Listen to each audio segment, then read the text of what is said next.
कल्पना कीजिए कि कोई इंसान समुद्र तल से करीब 15,000 फुट की ऊंचाई पर है। हाँ, और तापमान भी 0 से 20 डिग्री नीचे जा चुका है। बिल्कुल। मतलब उंगलियां पूरी तरह सुन्न हैं, दिशा सूचक यंत्र यानी कंपास काम नहीं कर रहा है, और घने अंधेरे में सिर के ठीक ऊपर से गोलियां सनसनाती हुई निकल रही हैं। ऐसे माहौल में तो किसी भी सामान्य इंसान का दिमाग सुन्न पड़ जाएगा। एग्जैक्टली। ऐसे में पहला प्राकृतिक विचार क्या होगा? वहां से भाग जाना, कहीं छिप जाना, या बस अपनी जान बचाना? जो कि विकासवाद या एवोल्यूशनरी हिसाब से बिल्कुल सही रिएक्शन है। हाँ, लेकिन फिर भी एक व्यक्ति वहीं खड़ा रहता है, खतरे की दिशा में आगे बढ़ता है और उन गोलियों का सामना करता है। मतलब ऐसा क्यों होता है? यही तो सबसे बड़ा सवाल है। क्या ये महज कोई अंधाधुंध बहादुरी है, या इसके पीछे कोई बहुत ही गहरा मनोवैज्ञानिक और न्यूरोलॉजिकल विज्ञान काम कर रहा है? और आज की इस गहन चर्चा में, या कह लें इस डीप डाइव में, हम इसी रहस्य को सुलझाने वाले हैं। ये सच में एक रोंगटे खड़े कर देने वाला परिदृश्य है। इंसान का दिमाग चरम खतरे की स्थिति में इस तरह से विपरीत व्यवहार क्यों करता है? ये विज्ञान के सबसे जटिल विषयों में से एक है। सही कहा।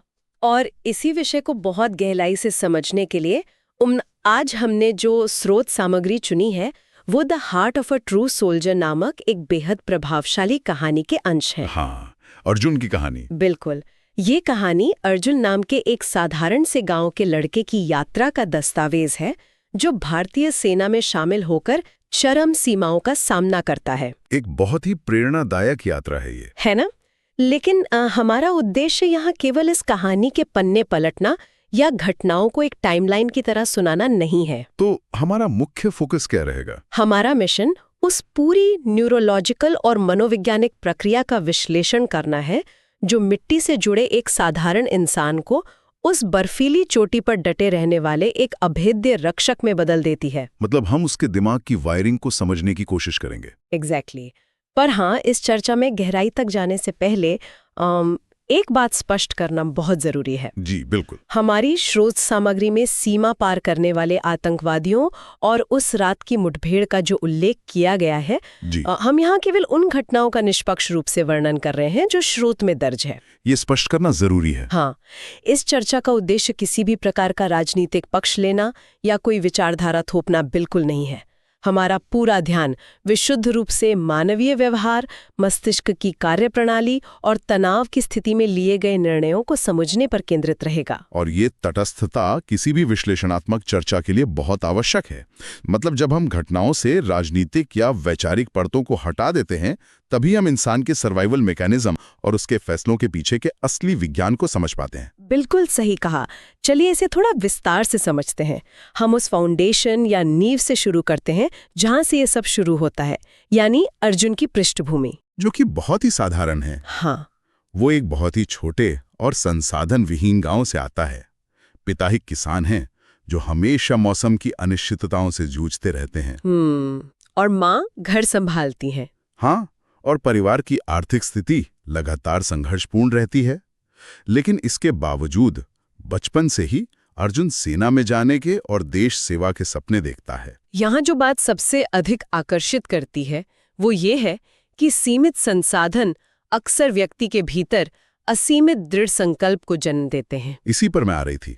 मतलब अक्सर लोग सोचते हैं कि अभाव या गरीबी इंसान को कमजोर बना देती है, लेकिन मुझे यहाँ एक एनालॉजी दिखती है। कैसी एनालॉजी? जैसे अर्जुन की स्थिति उस बीज की तरह है जो पथरीली जमीन में बोया गया है, जहां संसाधनों की भारी कमी है, पानी कम है, लेकिन फिर भी वो एक विशाल और मजबूत पेड़ बनने की क्षमता रखता है। मुझे तो ये किसी एडवर्सिटी वैक्सीन यानी विपरीत परिस्थितियों के टीके जैसा लगता है। एडवर्सिटी वैक्सीन, ये बहुत ही दिलचस्प शब्द इस्तेमाल किया आपने, है ना? जैसे वैक्सीन में हमें बीमारी का एक छोटा डोज दिया जाता है ताकि हमारा इम्यून सिस्टम भविष्य के लिए एंटीबॉडीज तैयार कर ले। वैसे ही क्या ये संभव है कि बचपन के छोटे छोटे संघर्षों ने अर्जुन के दिमाग को एक इमोशनल इम्यून सिस्टम दे दिया हो? मनोविज्ञान में इसे स्ट्रेस इनोकुलेशन कहा जाता है, और ये बिल्कुल उसी तरह काम करता है जैसा आपने बताया। अच्छा, हाँ, तो ये वाकई एक वैज्ञानिक प्रक्रिया है। बिल्कुल। जब एक बच्चा देखता है कि उसके पिता ने पूरी मेहनत से फसल उगाई, लेकिन एक बेमौसम बारिश ने सब तबाह कर दिया, और फिर भी पिता अगले दिन उठकर दोबारा खेत जोतने चले गए, तो ये केवल एक घटना नहीं है, तो ये क्या है? ये उस बच्चे के मस्तिष्क की वायरिंग को बदल रहा है। हमारे मस्तिष्क का एक हिस्सा होता है एमिगडाला, जो डर और खतरे का अलार्म बजाता है। जो हमें पैनिक करवाता है। हाँ, और दूसरा हिस्सा होता है प्रीफ्रंटल कॉर्टेक्स, जो तर्क और संयम से काम लेता है। जब कोई व्यक्ति लगातार बहुत ही सुरक्षित माहौल में रहता है, तो उसका एमिगडाला छोटी छोटी परेशानियों पर भी हावी हो जाता है। मतलब जरा सी मुश्किल आई और इंसान घबरा गया। एग्जैक्टली।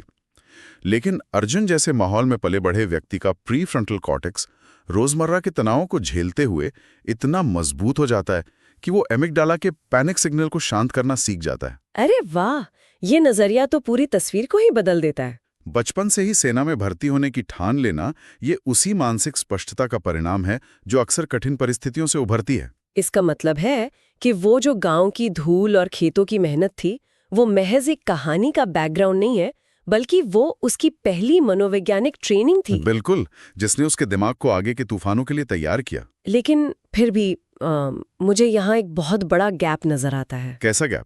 मतलब एक गांव की चौपाल पर बैठकर देशभक्ति के रोमानी सपने देखना अलग बात है, और असल में बर्फीली चोटियों पर शून्य से नीचे के तापमान में मौत का सामना करना बिल्कुल अलग।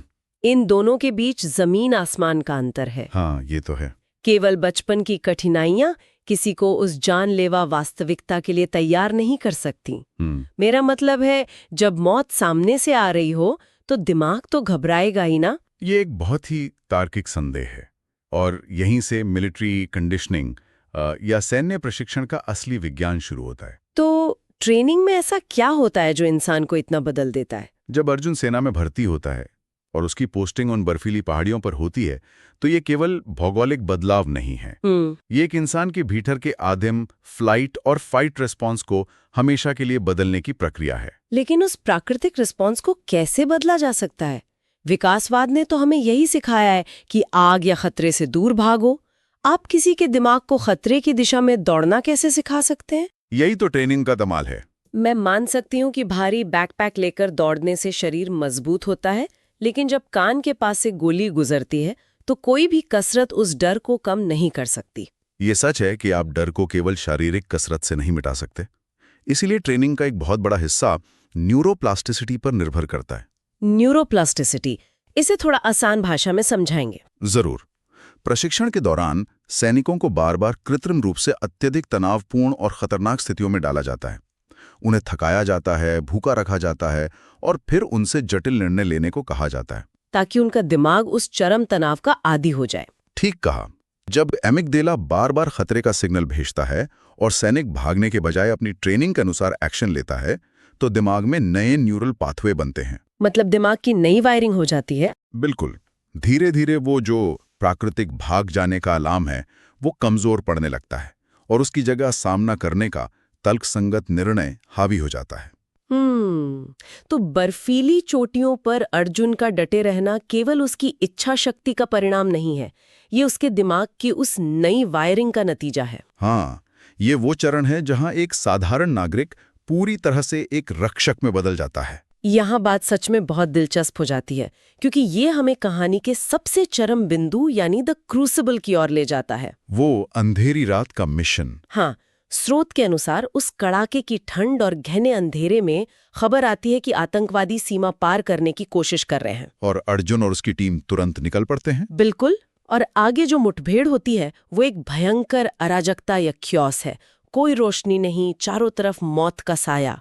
ऐसे माहौल में सरवाइव करना बहुत मुश्किल होता है। मुझे तो लगता है कि ये स्थिति एक ऐसे तूफान की तरह है जहां आपका कोई भी दिशा सूचक यंत्र काम नहीं करता। जब देखने की क्षमता खत्म हो जाती है तो इंसान का दिमाग पैनिक कर ही जाता है। सामान्य इंसान का दिमाग। हाँ, उस समय बैठकर फायदे नुकसान तौलने या सचेत रूप से सोचने का वक्त तो होता नहीं है। तो क्या उस अंधेरे में निर्णय लेना पूरी तरह से उसी मसल मेमोरी का काम है जिसके बारे में आप बात कर रहे थे? अगर हम इसे व्यापक परिप्रेक्ष्य से जोड़कर देखें तो उस रात की मुठभेड़ में जो कुछ भी हुआ वो सचेत मस्तिष्क या कॉन्शियस माइंड का काम था ही नहीं। मतलब वो बिना सोचे समझे एक्शन ले रहा था। हाँ, क्योंकि जब गोलियां चल रही हों तो सोचने में लगने वाले चंद मिलीसेकंड भी जानलेवा हो सकते हैं। उस समय बेसल गैंग्लिया, जो दिमाग का वो हिस्सा है जो हमारी आदतों और मसल मेमोरी को स्टोर करता है, वो कमान संभाल लेता है। मतलब शरीर बिना सोचे अपने आप वो कर रहा था जिसके लिए उसे हजारों बार ट्रेन किया गया था। बिल्कुल। लेकिन श्रौत में एक और घटना है जो विज्ञान के सामान्य नियमों को चुनौती देती है। कौन सी घटना? उस मुठभेड़ के दौरान अर्जुन खुद बुरी तरह घायल हो जाता है। ओहो, हाँ। लेकिन फिर भी वो अपने साथियों की जान बचाता है, दुश्मनों को पीछे हटने पर मजबूर करता है। स्वार्थ से ऊपर उठकर साथियों की जान बचाना नेतृत्व और टीम वर्क का सबसे उच्च स्तर है। ये तो वाकई बहुत बड़ी बात है। और सबसे बड़ी बात, घायल होने के बावजूद उसके चेहरे पर दर्द के बजाय देश की रक्षा करने का एक स्पष्ट गर्व दिखाई देता है। दर्द को नजरअंदाज करने की ये क्षमता केवल मसल मेमोरी नहीं है। लेकिन ये तो शरीर विज्ञान के खिलाफ लगता है। कैसे? जब शरीर में चोट लगती है तो हमारा नर्वस सिस्टम दिमाग को दर्द के तेज सिग्नल भेजता है ताकि इंसान रुक जाए और खुद को बचाए। प्राकृतिक रूप से ऐसा ही होता है। फिर वो गर्व उस असहनीय दर्द पर कैसे हावी हो सकता है? क्या ये महज एक भावनात्मक बात है या इसके पीछे भी कोई रसायन विज्ञान है? इसके पीछे बहुत ही गहरा न्यूरोलॉजिकल विज्ञान है। इसे हम हायर पर्पस या किसी सर्वोच्च उद्देश्य के प्रति समर्पण कहते हैं, जो एक सैनिक का सुप्रीम मोटिवेशन होता है। सुप्रीम मोटिवेशन थोड़ा और समझाइए। जब अर्जुन का मस्तिष्क इस बात पर पूरी तरह से यकीन कर लेता है कि वो जो कर रहा है वो उसके अपने भौतिक शरीर से कहीं अधिक महत्वपूर्ण है, तो एक बहुत ही दिलचस्प रासायनिक प्रतिक्रिया होती है। अच्छा। दिमाग में कुछ केमिकल्स रिलीज होते हैं। हाँ। उसका दिमाग भारी मात्रा में एंडोर्फिन और एड्रेनालिन रिलीज करता है, जो कि प्राकृतिक पेन किलर्स की तरह काम करते हैं ना? बिल्कुल, और वो भी बहुत प्रभावी तरीके से। ये रसायन नोसिसेप्टर्स यानी दर्द महसूस करने वाले रिसेप्टर्स के सिग्नल्स को दिमाग तक पहुंचने से पहले ही ब्लॉक कर देते हैं। अरे वाह, मतलब उसे सच में उस वक्त दर्द महसूस ही नहीं हो रहा था। एग्जैक्टली। यही कारण है कि युद्ध के मैदान में सैनिक अक्सर अपनी गंभीर चोटों को तब तक महसूस नहीं करते जब तक कि मिशन पूरा नहीं हो जाता। ये तो इंसान की न्यूरोबायोलॉजी का एक अद्भुत पहलू है। अर्जुन के चेहरे पर जो गर्व था वो महज एक भावुक पल नहीं था, वो इस बात का न्यूरोलॉजिकल प्रमाण था कि वो अब अर्जुन नाम के व्यक्ति तक सीमित नहीं था, बल्कि वो एक राष्ट्र का रक्षक बन चुका था। हाँ। उस क्रूसिबल ने उसे पिघलाकर एक नया ही आकार दे दिया था। लेकिन इस कहानी का या इस यात्रा का सबसे जटिल हिस्सा वो नहीं है जो उस रात बर्फीली चोटी पर हुआ। तो आपको सबसे जटिल हिस्सा क्या लगता है? मुझे लगता है कि सबसे जटिल हिस्सा वो है जब ये सब खत्म होता है और अर्जुन वापस लौटता है, अपने गांव का अंतिम पड़ाव। हाँ, वापसी हमेशा सबसे अधिक मनोवैज्ञानिक तनाव लेकर आती है। तो इन सब का आखिर क्या मतलब है? जब अर्जुन वापस अपने उसी शांत छोटे से गांव में आता है तो पूरा गांव उसका सम्मान करता है, एक हीरो की तरह। बिल्कुल। लेकिन स्रोत सामग्री जिस दृश्य पर सबसे ज्यादा जोर देती है वो है अर्जुन का अपनी माँ से मिलना। वो बहुत ही भावुक दृश्य है ना? माँ की आंखों में आंसू हैं और होठों पर एक गर्व भरी मुस्कान। एक विश्लेषक के तौर पर मुझे यहाँ भावनाओं का एक बहुत ही गहरा विरोधाभास या पैराडॉक्स नजर आता है। विरोधाभास कैसे? वे आंसू सिर्फ खुशी के नहीं लगते, वे शायद उस गहरे डर के आंसू हैं कि उनका बेटा मौत के कितने करीब से गुजरा है। वे आंसू उस मासूम गांव के लड़के के लिए एक शोक की तरह हैं जो अब कभी वापस नहीं आएगा, क्योंकि अब उसकी जगह एक कठोर सैनिक ने ले ली है। बहुत गहरी बात कही आपने। लेकिन वो मुस्कान, वो उस रक्षक के लिए असीम गर्व है, डर और असीम गर्व का एक दुर्लभ मिश्रण। ये एक बहुत ही महत्वपूर्ण सवाल खड़ा करता है, और वो ये कि जब हम किसी सैनिक के बलिदान या सेवा की बात करते हैं तो क्या हम केवल उस व्यक्ति की बात कर रहे होते हैं जो वर्दी पहनता है? शायद हम पूरी तस्वीर नहीं देख रहे होते हैं। एग्जैक्टली। मनोविज्ञान में इसे वाइकेरियस ट्रॉमा कहा जाता है। एक सैनिक कभी भी एकांत में सेवा नहीं करता। मतलब उसका परिवार भी उस सेवा का हिस्सा होता है? बिल्कुल। उसका पूरा परिवार, उसका समुदाय, वे सब उस मनोवैज्ञानिक युद्ध का हिस्सा होते हैं। जब अर्जुन सीमा पर गोलियों का सामना कर रहा होता है तो उसका परिवार रोज अपने ही घर में अनिश्चितता का एक खामोश युद्ध लड़ रहा होता है। इसका मतलब है कि वो जो एडवर्सिटी वैक्सीन की बात हमने शुरुआत में की थी, वो वैक्सीन उसके माता पिता ने भी ली हुई है। सही कहा। उन्होंने भी अपने जीवन के सबसे मूल्यवान हिस्से को एक ऐसे खतरे में धकेलने का मौन समझौता किया है जहां से वापसी की कोई गारंटी नहीं होती। इसे सैन्य परिवारों का सामाजिक अनुबंध कहा जा सकता है। माँ की आंखों के आंसू उस आघात की गवाही हैं जो परिवार सहता है, और वो मुस्कान उस आघात को स्वीकार करने की ताकत है। और अर्जुन भी ये समझता है कि सच्चा सैनिक वही है जो देश के लिए हर मुश्किल का सामना करे और अपने परिवार के इस मौन बलिदान के बोझ को भी उठाए। हाँ, उसे ये सीखना होता है कि उस ट्रॉमा को कैसे कंपार्टमेंटलाइज किया जाए ताकि वो उनके सामने सामान्य दिख सके। कंपार्टमेंटलाइजेशन मतलब अपने युद्ध के अनुभवों को दिमाग के एक अलग हिस्से में बंद कर देना, ताकि वो नागरिक जीवन पर हावी न हो सके। ये पूरी चर्चा मानवीय क्षमता के एक बिल्कुल अलग स्तर को सामने लाती है। बिल्कुल लाती है। अगर हम रिकैप करें तो हमने अर्जुन की यात्रा देखी, एक किसान के बेटे से लेकर कठिनाइयों का सामना करते हुए एक सम्मानित सैनिक बनने तक। जहां शुरुआत में केवल आर्थिक संसाधनों की कमी थी, जिसे हमने एक वैक्सीन के रूप में समझा। फिर हमने देखा कि कैसे ट्रेनिंग ने उसके प्राकृतिक डर को हैक कर लिया और उसके दिमाग की वायरिंग बदल दी। और कैसे उस अंधेरी रात में एक उच्च उद्देश्य के लिए समर्पित होने के कारण पैदा हुए एंडोर्फिन ने उसे दर्द से पार पाकर साथियों को बचाने की ताकत दी। और अंततः कैसे उसकी वापसी ने यह स्पष्ट किया कि एक सैनिक का निर्माण केवल उसकी अपनी सीमाओं को तोड़ने से नहीं होता, बल्कि उसके परिवार के वाइकेरियस ट्रॉमा को स्वीकार करने से होता है। ये इंसान के दिमाग और उसकी सामाजिक जिम्मेदारी का एक अभूतपूर्व गठजोड़ है। लेकिन इस पूरी वैज्ञानिक और मनोवैज्ञानिक प्रक्रिया को समझने के बाद दिमाग में एक बहुत ही बेचैन करने वाला विचार आता है। वो क्या? सोचिए, जब एक इंसान युद्ध की भयावहता, घने अंधेरे और मौत के इतने करीब से गुजरने के बाद अपने शांत और सुरक्षित गांव वापस लौटता है, तो उसके भीतर का मनोवैज्ञानिक परिदृश्य कैसा होता होगा? ये रिकवरी का सबसे जटिल हिस्सा है। बाहर से देखने पर गांव वालों को वही अर्जुन नजर आ रहा होगा, लेकिन शरीर के घाव तो भर जाते हैं। पर क्या उस क्रूसिबल में बनी दिमाग की वो नई वायरिंग कभी पूरी तरह से वापस अपनी पुरानी मासूम स्थिति में लौट पाती है? ये एक ऐसा अदृश्य युद्ध है जो शायद सैनिक के भीतर हमेशा चलता रहता है। बाहरी सन्नाटे के बीच दिमाग के भीतर गूंजती सतर्कता, और उसी गूंज, उसी अदृश्य मनोवैज्ञानिक परिदृश्य के विचार के साथ, जो किसी मेडिकल रिपोर्ट में दर्ज नहीं होता, हम आज की इस गहन चर्चा को यहीं विराम देते हैं। ये एक बहुत ही सोचने वाला विषय है। बिल्कुल। हमारे साथ जुड़ने और मानवीय मस्तिष्क की इन जटिल परतों को उधेड़ने के लिए बहुत बहुत धन्यवाद।